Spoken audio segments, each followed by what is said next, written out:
Let's have a look on one of the best Awilix builds in Smite 2 for both jungle and arena. Awilix is one of the most mobile gods in Smite 2 thanks to her first ability Summon Suku. You can either use Suku's jump for faster engagement, or you can just use its movement speed to close the gap between you and your target and save its jump for later in case your enemies try to escape. You want to use your second ability once you have applied the big stack on your enemy in order to deal more end AoE damage. Your second ability will also root enemies in place, which means you can stop enemy dashes midway. Your ultimate ability will drag into you any enemy player who is currently airborne. Have in mind that defensive abilities like Nith's backflip can trigger your ultimate, allowing you to hook her back. Which will lead us to our third ability, Moonlight Charge, a linear skillshot that will knock up enemies that got hit in the back. Before we begin with the main build, I would like to mention two items that works perfectly with Awilix if one of your teammates get them for you. The first item is Cersei's Hexstone that has an active ability which will transform you into a dashing boar and knocks up the first enemy it hits. As you can imagine, you can use its properties to trigger your ultimate somewhat easier, since getting to land your third ability on the backs of your enemies can prove to be very challenging. The second item is a bit more fun, but its stats are completely useless to you. The Jade Scepter will push back all enemies in front of you, which will be much easier for you to land, and also has 30 seconds less cooldown than the Boar. If you think utility can prove more useful than raw power in the late game, you can try these two items for yourself in hopes to win the game with a single play. These builds are all formed by researching high-ranking players' match history and being tested in both Arena and Conquest matches. You can find many more interesting builds on our website, linked in the description. For our starter item, we'll choose Boomba's Hammer for faster jungle clears and its empowered basic attack effect after every ability cast. The best first core item seems to be once again the Dagger of Frenzy. Dagger of Frenzy's active will make our next 5 basic attacks to deal extra damage with 30% bonus attack speed.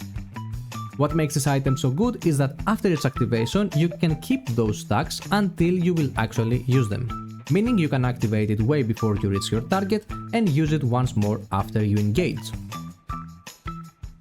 For our second item, we will go for Hydra's Lament. Hydra's Lament will empower our next basic attack's damage every time we cast an ability. Awilix's kit makes it feel very natural to do so, making it a very good item for her. For your third item, a very good choice that will allow you to stay more in fights will be the Reaper.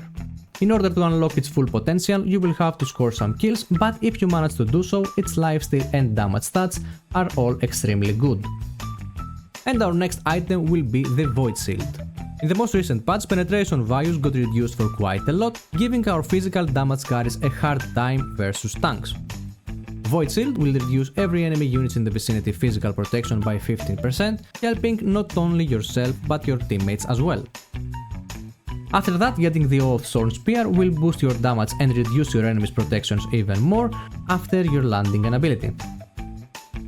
And for the last item, you will have to make the decision yourself, depending on the situation you are currently into. Getting Brore's Ruin for its anti-heal effect will always be a very good choice, and if you wanna have its effect sooner, you can pick it up as your third item and keep the Reaper for last. The two utility items I mentioned in the intro are both very good choice if you're feeling like making some plays. Pendulum Blade is a non-beginner friendly item, but its active will reduce your cooldowns and enable you to cast your second ability twice in a very short time. Avatar's Parachute can give you a huge strength boost, allowing you to one-shot high-value targets. Titan's Bane, of course, is a very viable choice if the enemy team contains lots of tanks and you have to deal with them. And lastly, any of the defensive items appearing on your screen right now are all very solid choices if you think you need their properties. And that's gonna be it for a very solid Awilix build in Smite 2 for both Conquest and Arena. If you like these videos and you want me to continue this series, it is important to me to leave a like or maybe a sub, since my channel is currently pretty small. That said, thank you for watching and see you on the next video.